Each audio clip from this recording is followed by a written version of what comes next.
Hi friends, नमस्कार. समर्थ academy Bhandara YouTube चॅनलवर आपल्या सर्वांचं स्वागत आहे. आज आपण पाहणार आहोत जी पोलीस भरती संदर्भात महाराष्ट्र सरकारने ज्या सूचना दिलेल्या आहेत त्या सूचनांबद्दल सविस्तर अशी माहिती. म्हणजे नॉन क्रिमिलियर असेल किंवा ड्रायव्हिंग लायसन असेल तर याची अंतिम तारीख म्हणजे कोणत्या तारखेपर्यंत ड्रायव्हिंग लायसन व्हॅलिड आहे, वैध आहे, किंवा ड्रायव्हिंग लायसन कोणत्या प्रकारचं पाहिजे, त्याचबरोबर एमएससीआयटी प्रमाणपत्र कधीपर्यंत पाहिजे किंवा एमएससीआयटी प्रमाणपत्राची वैधता काय असली पाहिजे, त्याचबरोबर नॉन क्रिमिनल सध्या नाही तर काय केलं पाहिजे, किंवा महिलांचं जे 30% आरक्षण प्रमाणपत्र असते त्याच्याबद्दल त्या सविस्तर बद्दल आता आपण माहिती पाहूयात. पहिला मुद्दा तुमच्या सर्वांना माहित असेल की या ऑनलाईन अर्जाची जी तारीख असेल ही तारीख कधी आहे सर्वांनाच माहित आहे. ते सुरू कधी होणार आहे तर त्या ठिकाणी 5 तारखेला असणारे हे फॉर्म सुरुवात होणार आहे आणि याची अंतिम तारीख कधी असणार आहे तर 31/3/2024. सध्याच्या घडीला दिलेली तारीख आहे, त्याच्यामध्ये वाढ होईल नाही होईल सध्या आपण सांगू शकत नाही.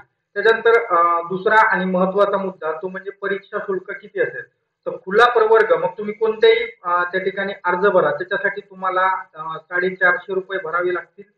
आणि जर समजा तुम्ही ओपन कास्टमधून फॉर्म भरणार असाल तर तुम्हाला 350 रुपये असणारं चलन लागणार आहे. तर हे झालं त्या ठिकाणी परीक्षा शुल्काबाबत. आणि सदरचे परीक्षा शुल्क हे ना परतावा असेल म्हणजे नॉन रिफंडेबल असणार आहे. ठीक आहे.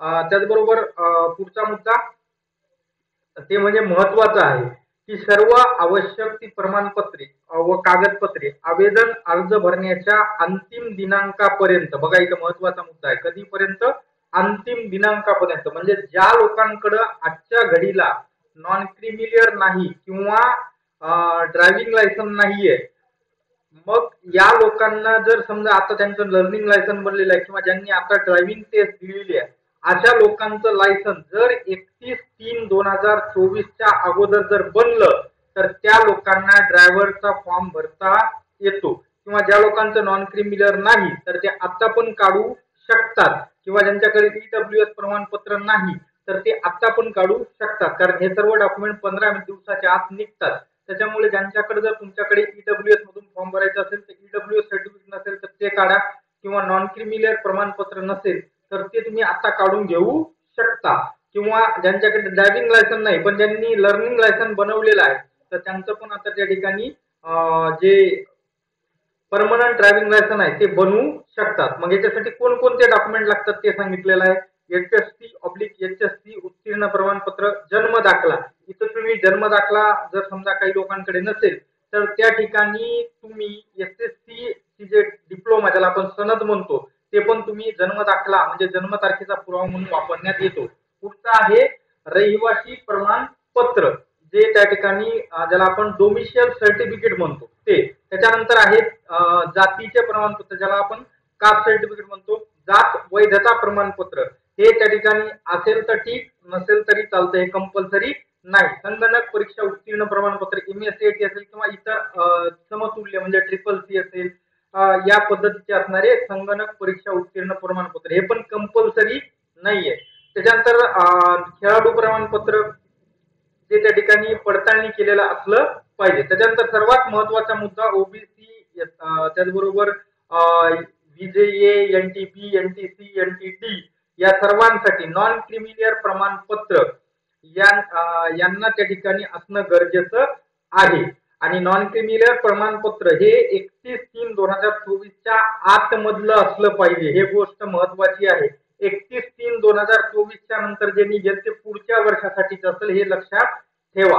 त्याच्यानंतर महत्वाचं आहे, जर तुम्ही इतर काही पॅरलल समांतर आरक्षण असेल जसं प्रकल्पग्रस्त, भूकंपग्रस्त, पोलीस पाल्य, अनाथ, अंशकालीन, ईडब्ल्यूएस किंवा एनसीसी हे त्या ठिकाणी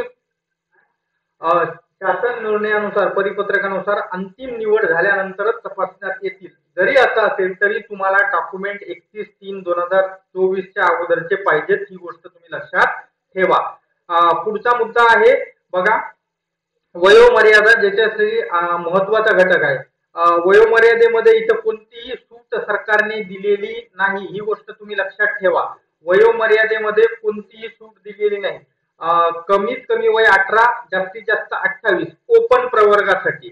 आणि जे मागास प्रवर्ग असतील SC, ST, VJA, NTB, NTC, NTD, त्याचबरोबर OBC, SBC, EWS यांच्यासाठी कमीत कमी 18 आणि जास्तीत जास्त 33.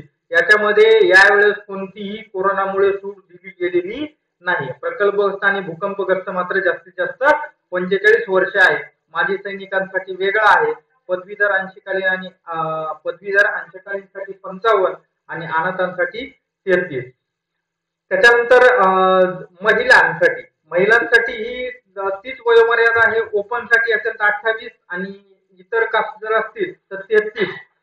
त्याचबरोबर होमरक्षक असतील किंवा पोलीस पाल्य असेल यांच्यासाठी 33. फक्त खेळाडूंसाठी 38 आणि माजी सैनिकावर अवलंबून असणारे यांच्यासाठी 36 एवढा असणारे इथं बदल झालेला आहे. शैक्षणिक पात्रता काय तर सोपं आहे. शैक्षणिक पात्रता म्हणजे फक्त 12वी पास असणं याच्यामध्ये गरजेचं आहे. याच्या व्यतिरिक्त कुठलीही पात्रता गरजेची नाही. पुढचा मुद्दा जे महत्वाचा आहे ते म्हणजे शारीरिक पात्रता. महिलांसाठी 155 सेंटीमीटर हाईट, पुरुषांसाठी 165 सेंटीमीटर.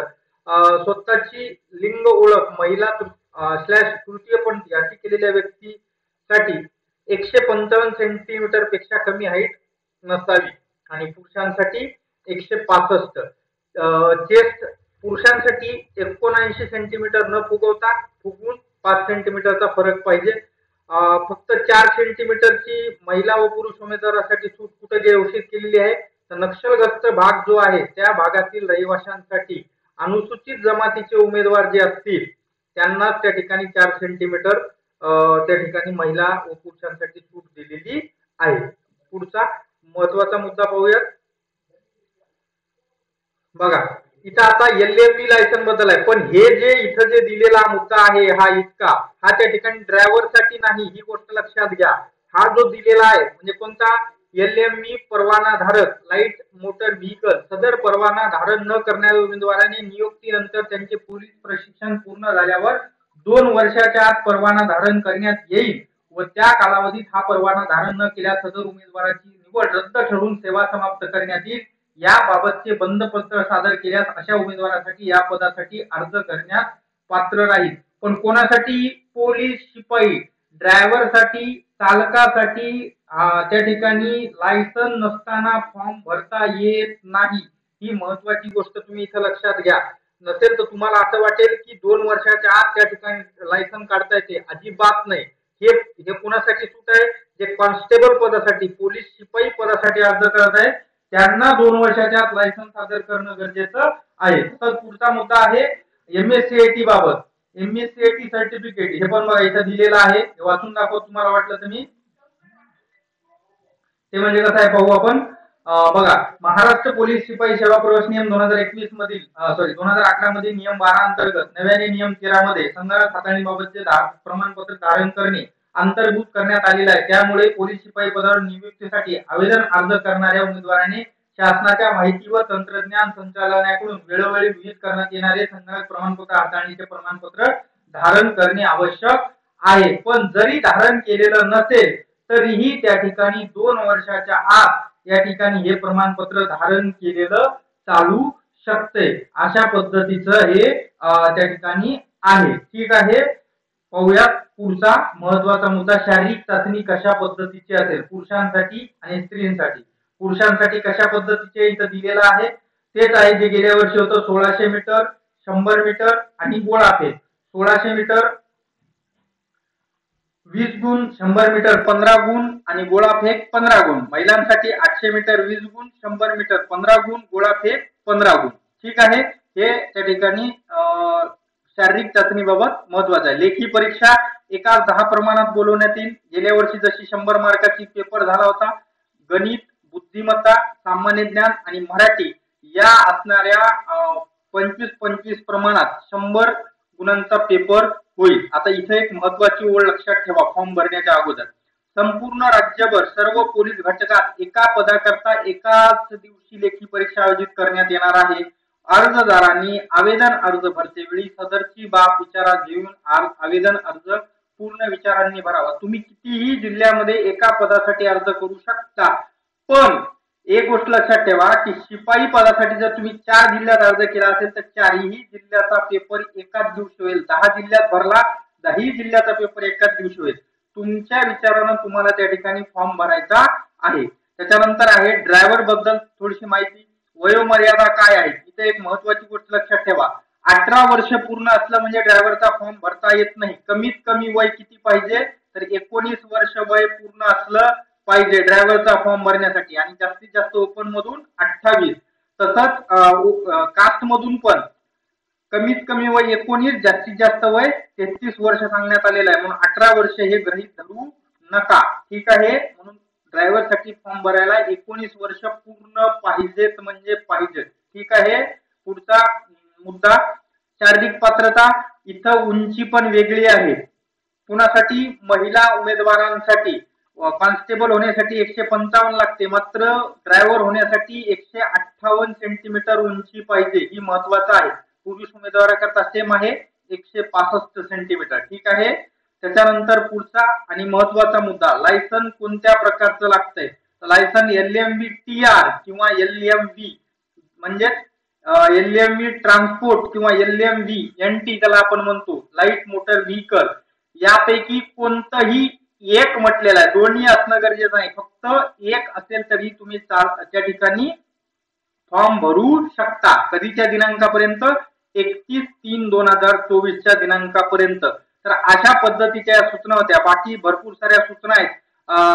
त्याच्यानंतर याच्यामध्ये शारीरिक चाचणी कशी असेल, कोणासाठी, ड्रायव्हरसाठी, तर पुरुषांसाठी 1600 मीटर 30 गुण, गोळाफेक 20 गुण, आणि महिलांसाठी 800 मीटर 30 गुण, गोळाफेक 20 गुण. अशा पद्धतीची शारीरिक चाचणी ड्रायव्हरसाठी आहे. आणि त्याच्यानंतर कौशल्य चाचणी, हलकं वाहन चालवण्यासाठी 25 गुण असतील, जीप प्रकारातील वाहन चालवण्यासाठी 25 गुण, अशा प्रकारची 50 गुणांची चाचणी होईल.